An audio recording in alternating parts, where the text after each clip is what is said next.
আমাদের সাবেক প্রধানমন্ত্রী শেখ হাসিনা তিনি নাকি ভারতে ইলিশ পাঠাতেন ভারতকে উপহার হিসেবে, কিন্তু এখনো ইলিশ যাচ্ছে ভারতে, কিন্তু সেটা উপহার না, সেটা নাকি শুনলাম রপ্তানি হিসেবে। রপ্তানি অর্থাৎ আমরা বিক্রি করতেছি।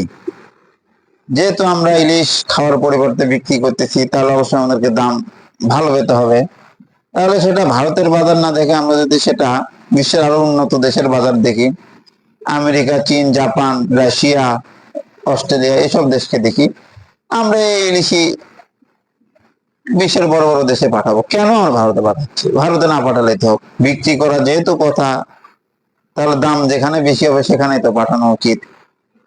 আর ভারতে পাঠালে নানাবিধ সমস্যা, এই ফেসবুকে লেখালেখি, ইউটিউবে লেখালেখি, ভারত যাচ্ছে ইলিশ, এত কিছু আমাদের ভারতে পাঠিয়ে যেত সমস্যা। ভারতে না পাঠাই আমরা ইলিশ যেহেতু রপ্তানি করতেছি, যেখানে আমরা বৈদেশিক মুদ্রা বেশি পাবো, সেখানে রপ্তানি করা উচিত।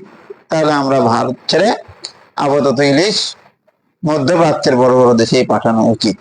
আপনারা কি বলেন?